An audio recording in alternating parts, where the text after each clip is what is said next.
बालना में हूँ। बालना ward number 4 panchayat Peshwa नहीं है। यहाँ पे स्कूल की, जहाँ हम बैठे हैं स्कूल की बिल्डिंग है, क्योंकि इनके पास स्कूल के पास एक ही कमरा था। 170 बच्चे हैं, सिर्फ 4 टीचर हैं, 11 क्लासें हैं यहाँ पे।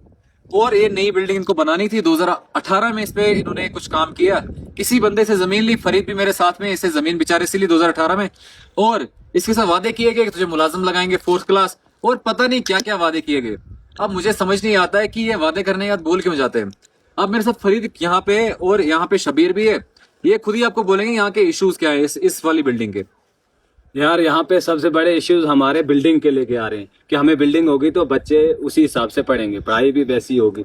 अब यहाँ पे सबसे बड़ा इशू ये है कि इसकी है जमीन, इसको क्या वादे किए गए वो तब की सरकार के आज की सरकार के अलग मसले। ये खुद ही बोले, खुद बोले कि मेरे साथ कौन से वादे हुए, तो हम क्या कर सकते हैं इस बात में? सिटे हुआ तो क्यों हुआ? सर मेरे साथ ये हुआ कि 2018 में मैंने जो जमीन जोर से बोल मुझे 4th क्लास का नौकरी दो, फिर मिलेगी नौकरी। दम से बोल। ने बोला कि आपको एजुकेशन सीओ ने बोला, एजुकेशन सीईओ ने बोला कि 4th क्लास में आपको मुलाजमत देंगे, तो आप ये जमीन एजुकेशन को स्कूल के लिए दे दो।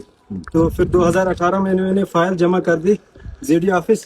तो उसके बाद कुछ न नौकरी मिली तो न बिल्डिंग में कुछ मिला।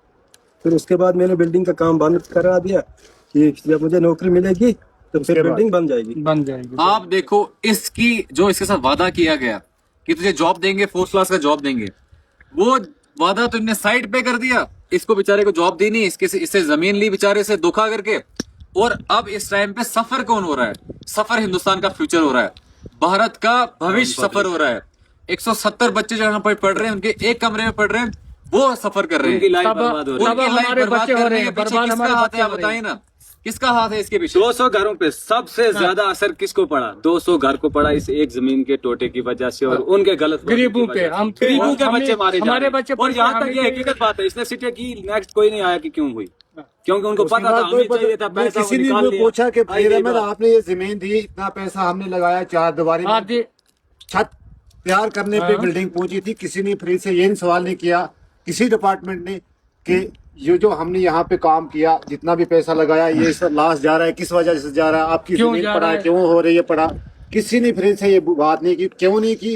कि इसके साथ वादे किए गए थे, हम आपको नौकरी देंगे, अगर हम इस बात पे हम आएंगे तो क्या पता हम कल फंस जाएंगे। इसके हमारे पास कागज दफ्तर में पड़े हैं, इसलिए ये बिल्डिंग पड़ा रहे। बिल्डिंग तो गई, लेकिन उसके साथ साथ हमारा बच्चों का जो फ्यूचर वो भी चला गया। लेकिन हम रिक्वेस्ट करते हैं, सबसे पहले हम रिक्वेस्ट करते हैं सीओ साहब जो किश्तवाड़ का है, उसके बाद हम सकीना इतू से सबसे रिक्वेस्ट करते हैं हम सकीना इतू से, क्योंकि वो इस वक्त मिनिस्टर है, एजुकेशन की मिनिस्टर है। अगर वो बातें तो वो बहुत ज्यादा करती है, मतलब वो नहीं, अगर ये ठेकेदार बने, अगर इनको पोर्टफोलियो दिया है, मंत्री बनाए, तो इनको ये चीजें तो देखनी चाहिए ना। मैं तो सिर्फ 1-1.5 महीने से देख रहा हूँ ये चीजें। वो अपने निगरानी में, मतलब आपने किसी मुलाजिम से बात करके बताएगा यहाँ पे जो हमारा मसला है, इस पे तो थोड़ी सुनवाई तो होनी चाहिए थी ना। यहाँ पे पॉलिटिशियन खेलने के लिए इसके अलावा भी बहुत सारे रास्ते हैं। ये कॉन्ट्रैक्टर बनते हैं, आम पब्लिक कुछ नहीं बोलेगी, जो करे सो करे, लेकिन हम गरीबों का हक क्यों मार रहे हैं?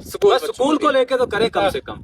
इसमें कौन सा कसूर है? 200 घरों का क्या कसूर है बताइए? अगर इसको नौकरी देनी थी दे दो, नहीं देनी है बताओ भाई, हम नहीं देनी है, दूसरी जगह जमीन ले लो। बिल्डिंग देने के लिए और कोई तैयार हो जाएगा। सरकार के पास इतने रास्ते हैं, उन्होंने स्टेट लाइन सारी खरीद के रखी हुई है, ले जाए ना उधरी, हम तैयार हैं। वरना हम लोगों को बताइए कि कौन सा रास्ता है, हम उसी तरफ जाएं।